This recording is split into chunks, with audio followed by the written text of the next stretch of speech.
God's Word. Scripture lesson for the day. First passage comes from James chapter 2, verse 19. You believe that God is one. Well and good. Even the demons believe that and tremble with fear. Matthew 7:21. Not everyone who says to me, Lord, Lord, will enter into the kingdom of heaven. Only the one who does the will of my Father in heaven. On that day, many will say to me, Lord, Lord, didn't we prophesy in your name? In your name cast out demons and do many powerful deeds. And I will declare to them, I never knew you. Go away from me, you lawbreakers. You may be seated. Title of today's sermon, Do You Know God? Do you know God?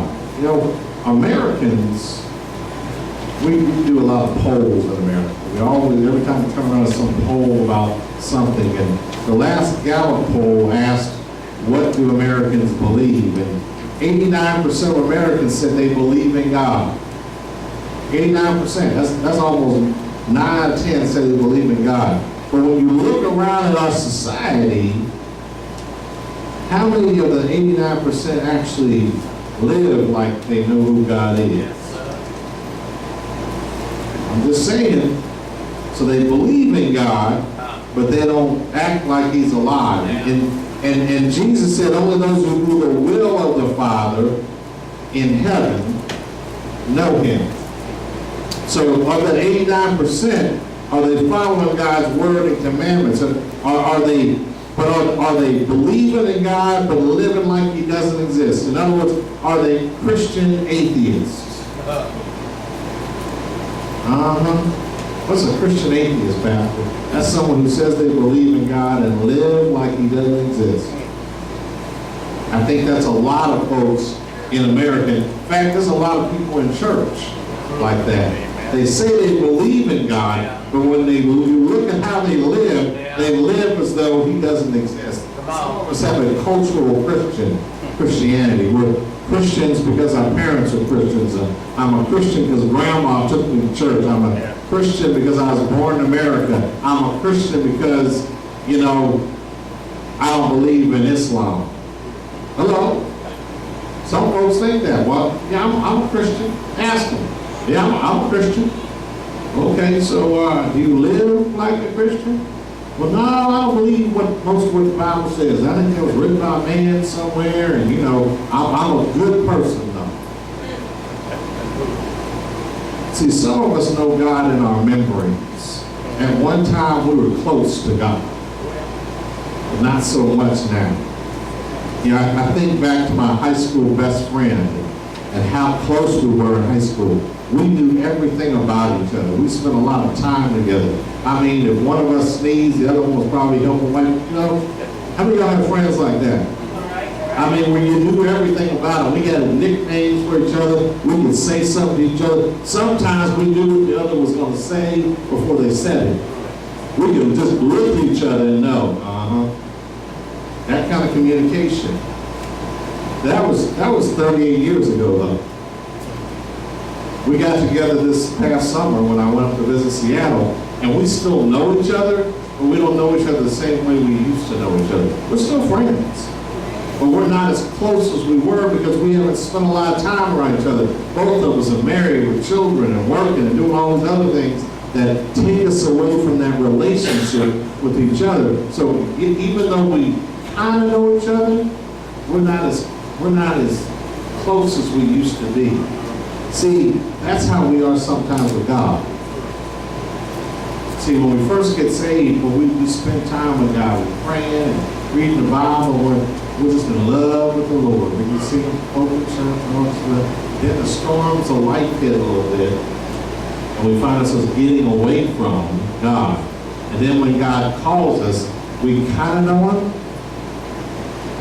but not so much do we know Him anymore. Do you know who God is? Guess what 1 John 1 John chapter 2, verse 2 says, Now by this we know that we've come to know God. Y'all ready? if we keep his commandments.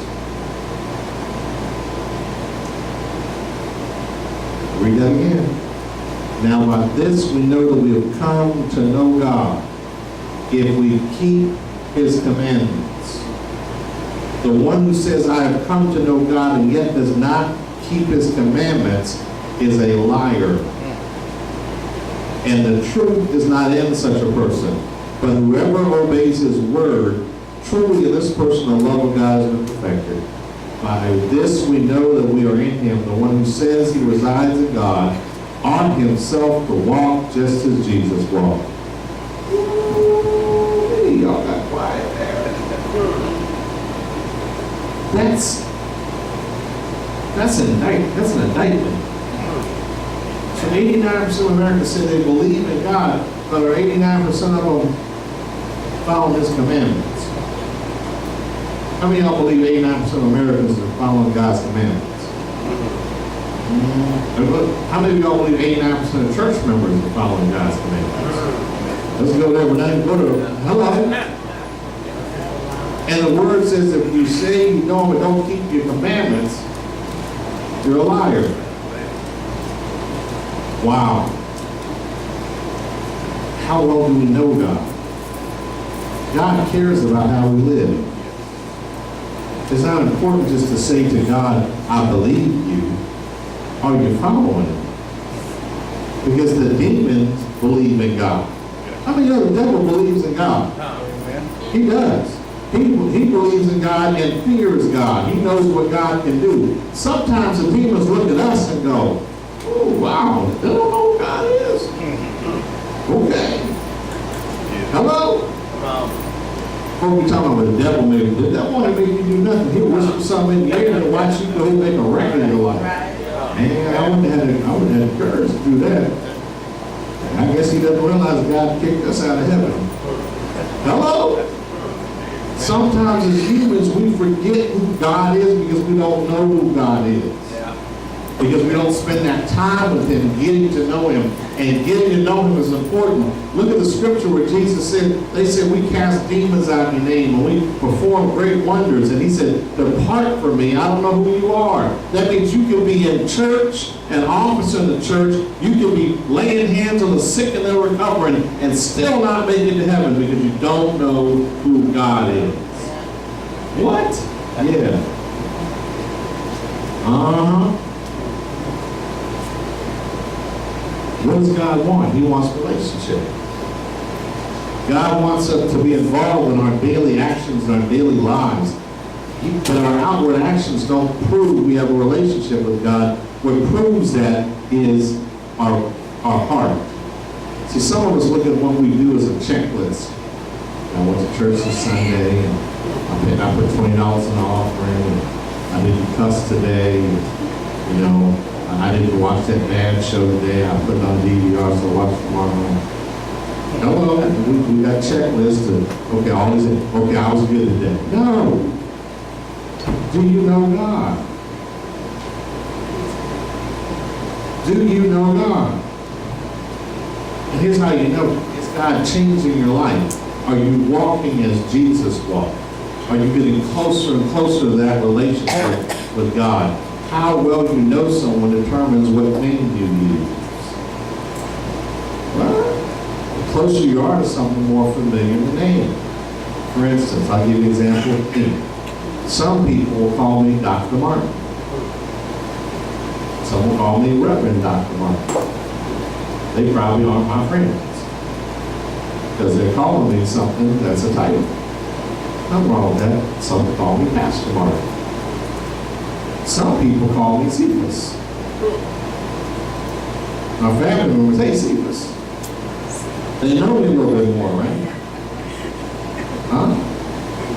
My children call me Daddy. They don't get up and say, Reverend Dr. Martin, is it okay if I go and play with my friends? Jeff, you do that? Olivia? I mean, hey Dad, it's hey Dad, hey Dad. And they don't even call me Father. They go, Father, I need something. No. Dad. Oh, what my parents said. Dad. No. I've been goodness me. Right? They know who I am. My wife doesn't call me Dad, though, because I'm not her father. She has other little names. We all have names, right? They're familiar names. One of my husbands and wives said, y'all got names y'all call each other, nobody else hears? The children even look at me. What are you calling that for? Oh, Lord. Hello? My best friends used to call me C, or C. That's what they call me. Hey, C, what's up? That's what they call me, C. That's because they knew me. Somebody else called me C, I look at them. Who are you? I don't know who you are. Call me C. You're going to call me, Cephas. Right? Think about that. That's how you know someone's familiar with somebody. It's like, for a long time, I didn't realize that Eric was called Ricky here in church. I thought they were talking about the other Ricky. They were talking about Ricky. I thought they were talking about Ricky Skin. No, they were talking about Ricky Allen. I said, who's Ricky Allen? And they said, oh, that's Eric. Oh, see, I know him as Eric. Okay. And they all, see, all his family called him Ricky. So, I was totally confused. But see, that showed I didn't know him yet. Hello? That's the way we are with God. When you hear folks calling God the big man in the sky, or they say, baby Jesus, help me, or the man upstairs. They call him that because they don't know who God is. When you're referring to God, you know, I just hope the great architect of the universe, Lord.